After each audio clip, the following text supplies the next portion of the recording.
Don't come back if you can't even handle basic housework. My mother-in-law yelled at me angrily. She said this while I was in the hospital with a broken leg. The ironic thing was that she was the reason I got hurt, but instead of apologizing, she wanted to throw me out of the house. At that point, I had had enough. "Oh, I'd be happy to leave, ma'am," I replied with a smile. But a few days later, something happened that changed everything. "Do you have any idea, Mom?" my husband asked her. "Did you not know about Emily?" When my husband revealed the truth, my mother-in-law's face went pale. "My name is Emily Johnson. I married Alex 3 years ago after meeting him through a friend. Alex's family runs a small diner, mostly managed by his mother. His father passed away when he was young, so she raised Alex by herself, which I knew must have been a tough journey. At first, I respected her deeply.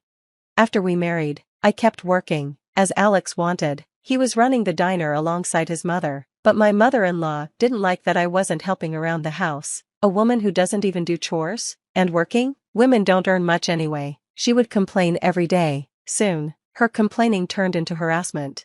"You don't do any chores," she'd say, and if I found time to help, she'd criticize my work. "You're not even doing it right. Do you even care?" No matter how hard I tried, nothing seemed good enough for her. She'd scold me, calling me useless and often lecturing me for hours. My stress kept growing. When I tried to talk to Alex about it, he just said, "It's between you two, don't drag me into this," and kept out of it. Then, one day, things took a turn. The diner was closed, and my mother-in-law left early in the morning. By evening, I received a sudden call, demanding that I come and get her. The call ended abruptly before I could even refuse, leaving me with no choice but to reluctantly head to the train station. When I finally reached the station, she did nothing but complain all the way home, accusing me of being late and complaining about the heating system. It was nothing new, so I just nodded and shrugged it off, but I guess that got on her nerves. "What kind of attitude is that? Don't you think it's disrespectful to your mother-in-law?" she snapped. In a fit of rage, she raised her hand against me, even though I was driving. "Ouch, stop it, I'm driving," I said. "Quiet," she yelled, "don't you dare talk back to me."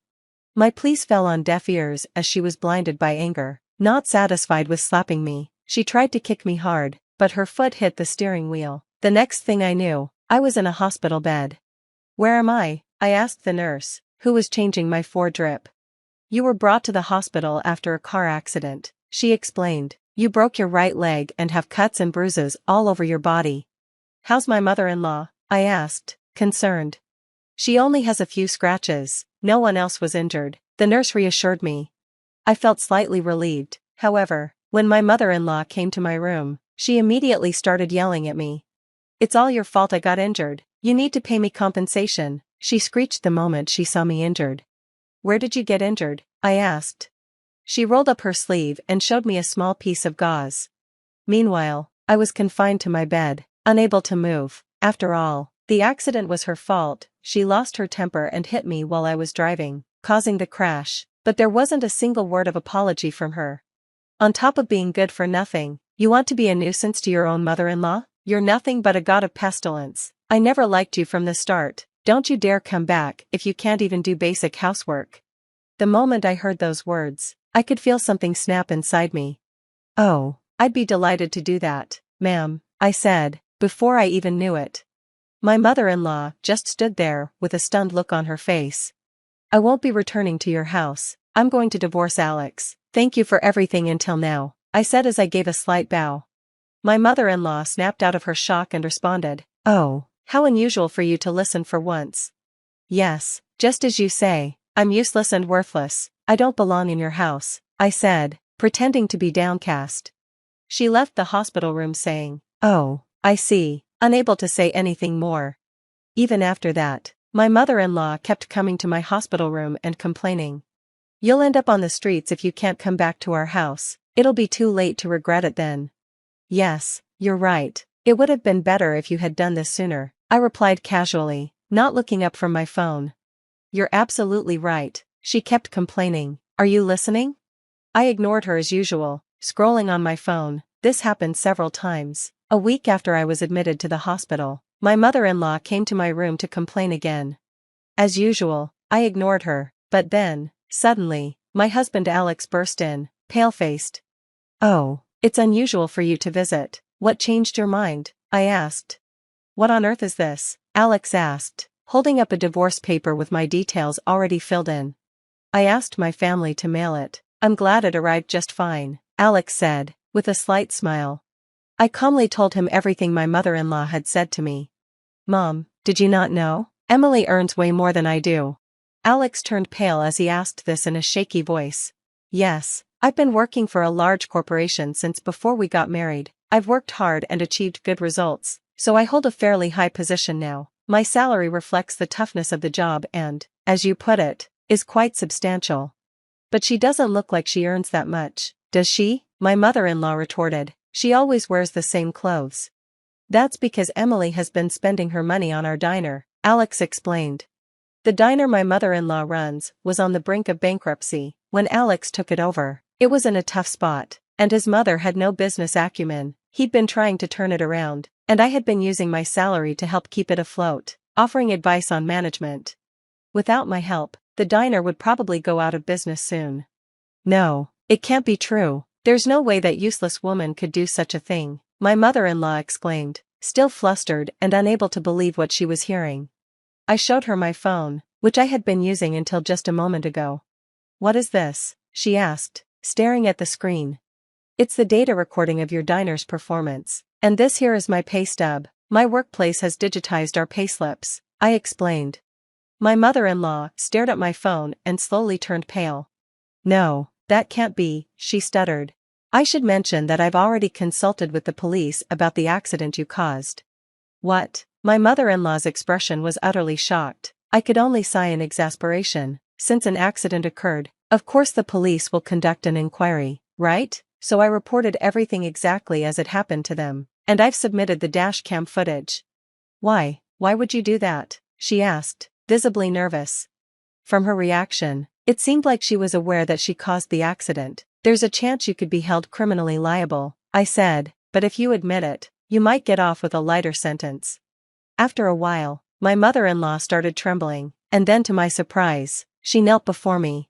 I'm sorry, I had no idea. We've been living off your money. I'm sorry about the accident too. I'm reflecting on my actions. Please forgive me. She changed her attitude right away. Until now, she'd never uttered an apology. Is it that easy to say sorry when it means she can get off the hook? The sight of her was pathetic. It made me more disgusted than angry. Emily, Mom's really sorry. You'll forgive her, right? Alex said, his voice pleading as he laid his hand on my mother-in-law's back. She looked up at him with tearful eyes, and he nodded reassuringly.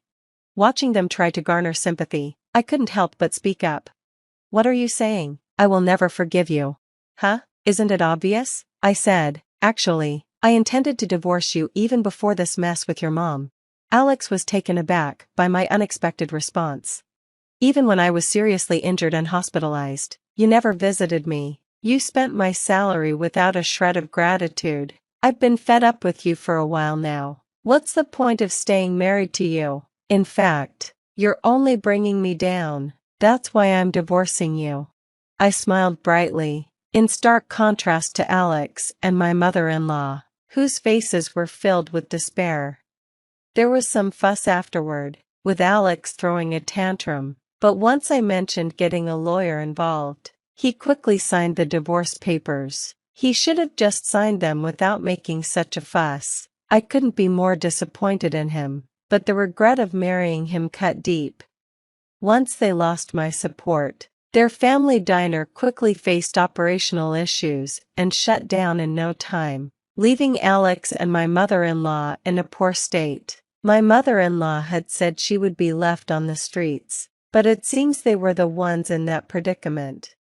They sold off the diner for peanuts and moved to a rundown apartment. Having no work experience outside the diner, they could only find low-paying jobs, barely scraping by. By the way, it turned out that my mother-in-law had lied about losing her husband at a young age. She was actually quite the player, and her fed-up husband had filed for divorce and left her. Even on the day of the accident, she was out gallivanting with another man. I found out these details from a police officer who was investigating the accident. I have nothing but gratitude for the police who kept up the investigation. My mother-in-law will probably be charged with some crime at some point. Already living a miserable life, if they end up in police custody, they will likely face ruin. Perhaps sensing this, I received a plea for reconciliation from my ex-husband after our divorce. If you continue to bother me, I'll have the cops come for you and your mother, I threatened. After that, he never showed up in front of me again. The divorce went through smoothly, and I cut ties with my in-laws. My broken bone healed after treatment. Currently, I'm working hard while still recovering from my injury. I had been using my salary for my in-laws' diner before, so I had almost no money left for myself. But it's different now. I'm working for myself and able to spend money only on myself. I had no idea how much happiness this would bring. I'm thinking of valuing myself more, and if I can find a partner who values me, I'm considering getting remarried.